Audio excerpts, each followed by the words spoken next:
everyone, welcome back to our channel. If you're new here, please subscribe. I'd really love that. If you're returning, how you do?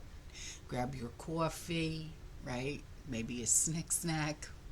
Could really go for an eclair right now. Let's get into it. So what we're going to be talking about today is if and when, after a disaster, if martial law will be enacted, and what will happen, if they ever do try and come and take our preps. In my opinion, and I'm going to state this first and foremost, that if this were to ever happen, I believe that we will be the last ones they come looking for. I think that they will go after warehouses and companies first, but with that being said, with everything like all the food processing plants and farms that have been burnt down, you just never know, right? So why not prepare now while we still can, right? So, like I said, if and when the government does declare martial law after a disaster, okay, it will be under the pretense of safety and security for the general public. And I'm sure that for many authorities, that will be their sole intention. However, if the disaster is something that causes severe food and water shortages, the government could start confiscating supplies from who they call hoarders, okay? Even though we are not hoarders, I hate that word. It bothers me to the utmost, but they will demonize people who have stockpiles, okay? Lots of food, okay? They call us selfish, unpatriotic, blah, blah, blah, all right? But if they do go door to door looking for hidden food stockpiles, okay, that's what we're going to talk about today. Like I said, though, they will most likely go after the farmers, the food distribution centers first. I can, without a word of a doubt, know that they will come after us at the very last. Okay? So you have to ask yourself,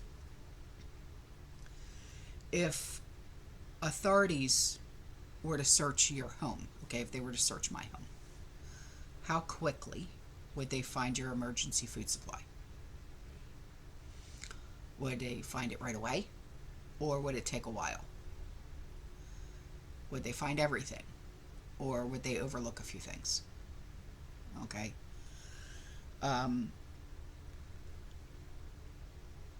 If your emergency supplies are easy to find, like your pantry, your closet, your cabinets, okay, if you can, consider moving them to harder to find locations. Not only will you keep your supplies safe, but you'll also make it harder for burglars and looters to find them as well. But if they were to search your home long enough, they will likely find your supplies eventually. All right, so since they will have countless homes to search, they'll probably move on after searching like all the most obvious locations.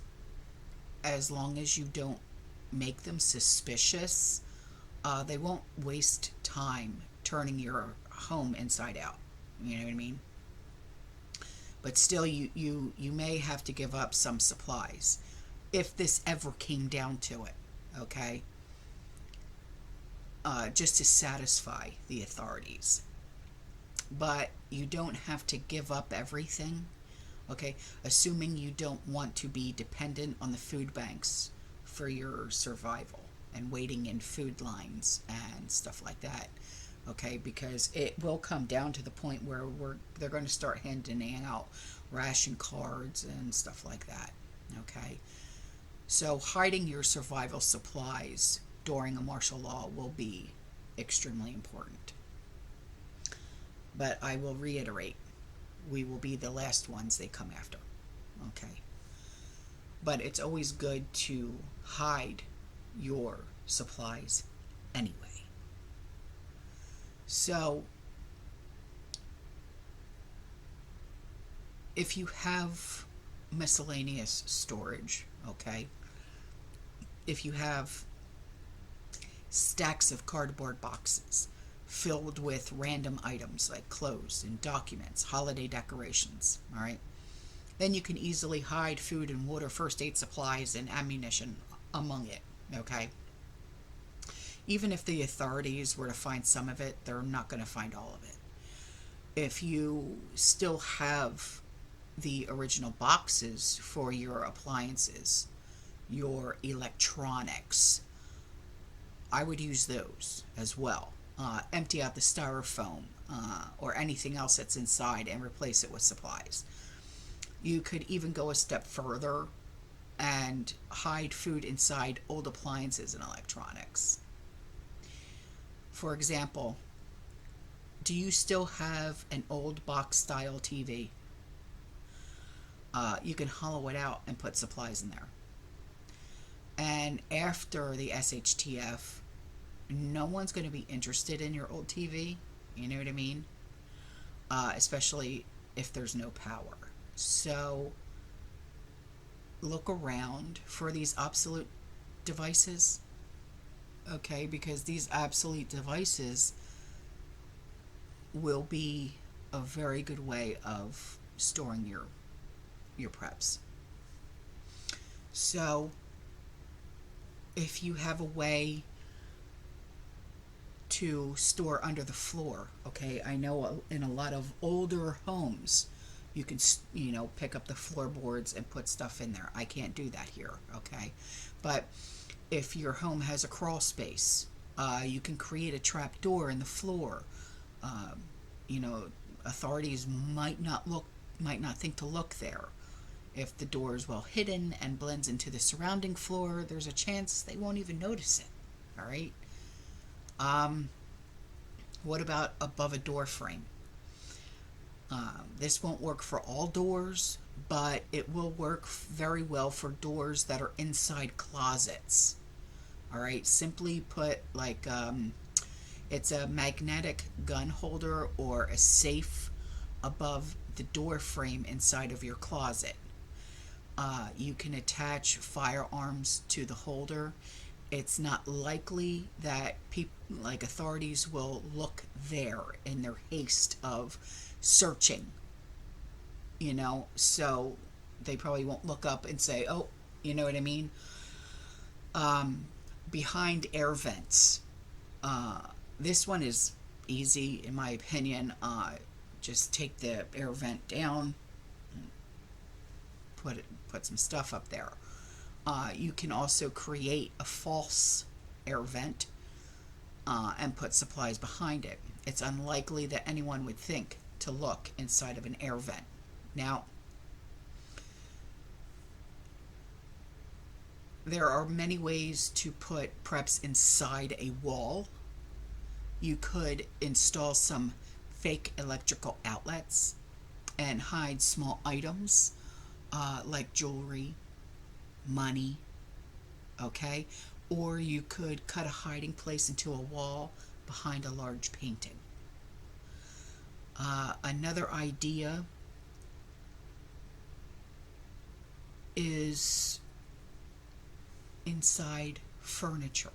Now, this might be a little hard with the way that modern furniture is crafted, okay? But if you're a handy person, you can create hidden drawers and compartments on the underside of coffee tables, end tables, or you could remove couch cushions and carefully remove the fabric, hide supplies inside the couch, and then sew the fabric back into place.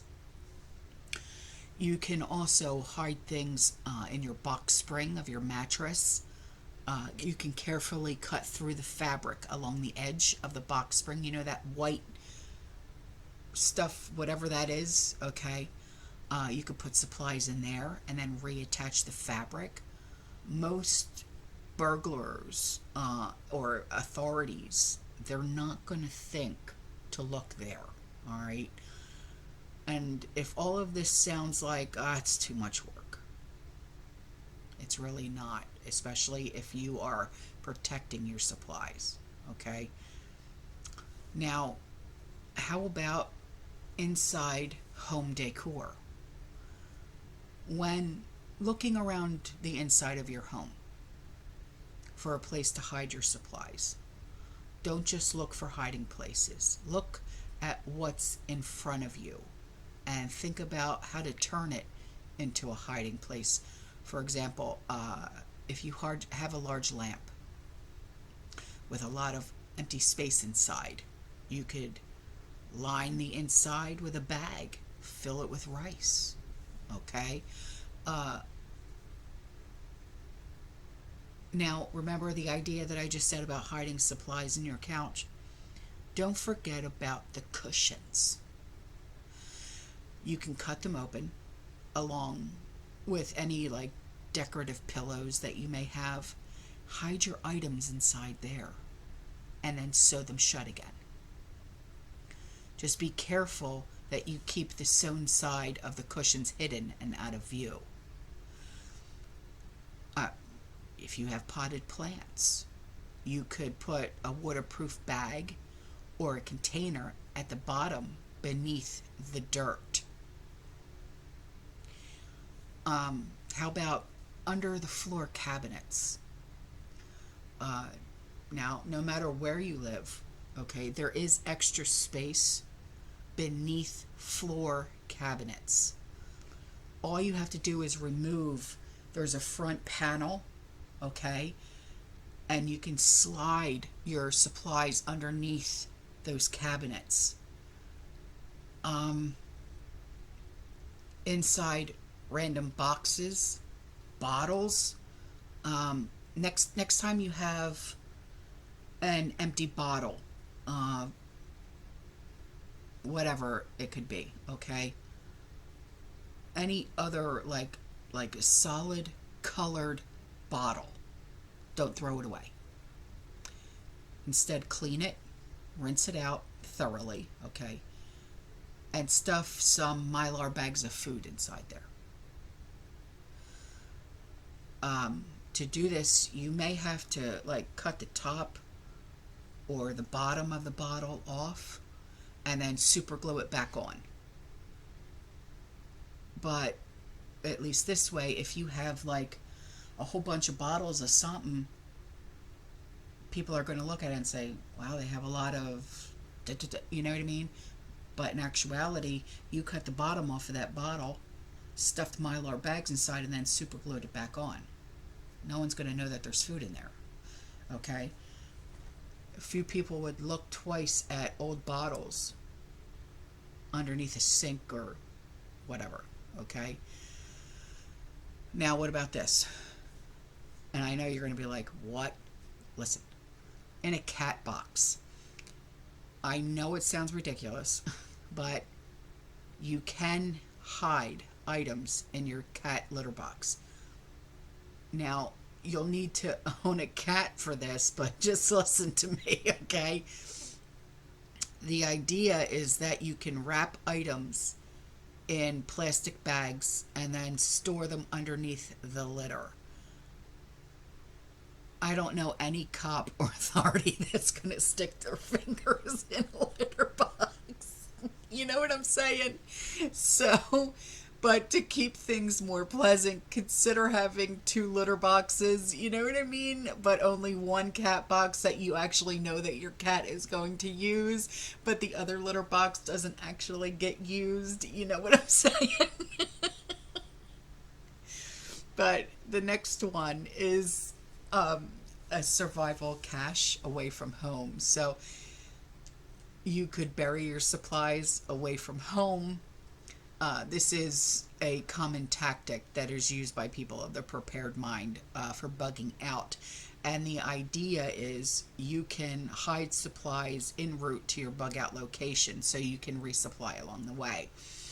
Now, of course, your mobility is going to be restricted by martial law, and you more than likely will not be allowed to leave the city in which you reside, but still, it is something to consider.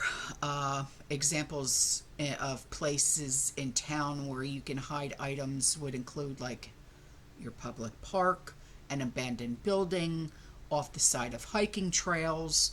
that are not too far from where you live, from town, and so on. Okay. Um, the next one is your own backyard. Okay. This is probably the most obvious place for your supplies, but unfortunately, that means it's one that's more obvious. Okay. If you go this route, you'll want to flatten the earth as well as you can to hide any signs that something is buried there. If you have a garden, that could be a great place to bury supplies. Not so much that there's no room for roots, though. You got to be careful with that. Make use of PVC pipes, pelican cases, metal ammo cans, food grade plastic containers, as long as they're 100% waterproof, of course. There are plenty of other hiding places. Really, the only limit is your imagination. Okay, you just have to change your mindset. Instead of looking for hiding places, look at what's right in front of you and turn that into hiding places. Okay? All right, guys, I'm out of here. I love you. I'll see you in the next one. You stay safe, you stay positive, you keep prepping. And as always, fearless. Ciao.